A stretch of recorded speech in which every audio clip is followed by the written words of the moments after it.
Because shyness can grip us in such powerful ways, it's tempting to think of it as an immutable part of our emotional makeup, with roots that extend far into our personalities and perhaps biology, and that we would be incapable of ever extirpating. But in truth, shyness is based on a set of ideas about the world that are eminently amenable to change through a process of reason, because they are founded on some touchingly malleable errors of thought. Shyness is rooted in a distinctive way of interpreting strangers. The shy aren't awkward around everyone. They're tongue-tied around those who seem most unlike them on the basis of a range of surface markers: age, class, tastes, habits, beliefs, backgrounds, or religions. With no unkindness meant, we could define shyness as a form of provincialism of the mind, an over-attachment to the incidentals of one's own life and experience that unfairly casts others into the role of daunting, unfathomable, unknowable foreigners.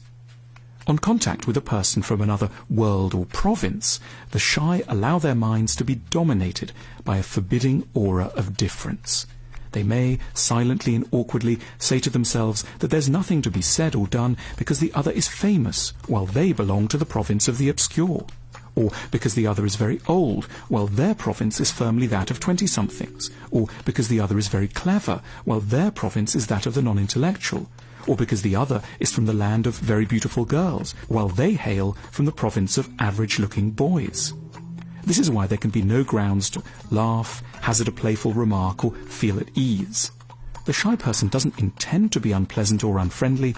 They simply experience all otherness as an insurmountable barrier to making their own goodwill and personality apparent. We can imagine that in the history of humanity, shyness was always the first response. The people over the hill would have triggered the feeling because they were farmers while you were fishermen, or they spoke with a lilt in their vowels while your diction was monotone and flat. Yet gradually there emerged a more worldly, less exclusive way of relating to strangers, what we might call a psychological cosmopolitanism.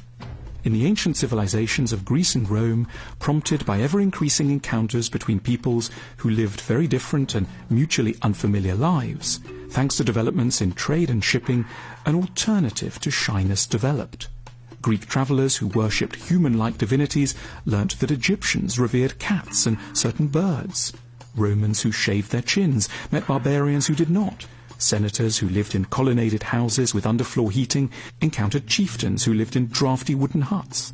And among certain thinkers, an approach developed that proposed that all these humans, whatever their surface variations, shared a common core, and that it was to this that the mature mind should turn in contact with apparent otherness. It was to this cosmopolitan mindset that the Roman playwright and poet Terence gave voice when he wrote, "I am human, so nothing human is foreign to me," and that Christianity made use of in rendering universal sympathy a cornerstone of its view of existence. Someone becomes a cosmopolitan not on the basis of having a buoyant or gregarious nature, but because they are in touch with a fundamental truth about humanity, because they know that irrespective of appearance, we are the same species beneath, an insight that the tongue-tied guest at the party or the awkward seducer in the restaurant are guilty of implicitly refusing. Traditionally, rank or status have been major sources of shy provincialism. The peasant felt he couldn't approach the lord. The young milkmaid stammered when the earl's son visited the stable. Today, in an echo of such inhibitions, the boy of average looks feels he could never hang out with the beautiful girl, or the modestly off will lose any ability to talk to the very wealthy. The mind just fixates on the gulfs. My nose looks like a child modelled it out of plasticine, yours as if it had been carved out by Michelangelo. I fear losing my job, while you fear that the expansion of your business into Mexico won't be as profitable as you'd forecast. The cosmopolitan is well aware of differences. They just refuse to be cowed or dominated by them. They look beyond them to perceive, or in practical terms simply to guess at, a collective species unity. Shyness does have its insightful dimensions. It's infused with an awareness that we might be bothering someone with our presence. It's based upon an acute sense that a stranger could be dissatisfied or discomforted by us. The shy person is touchingly alive to the dangers of being a nuisance. Yet, in most cases, we simply pay an unnecessarily heavy price for our reserve around people who might well have opened their hearts to us if only we'd known how to manifest our own benevolence. We cling too jealously to our province. The pimply boy doesn't discover that he and the high school beauty share a taste in humour and a similarly painful relationship with their father. Races and ages continue not to mingle, to their collective detriments.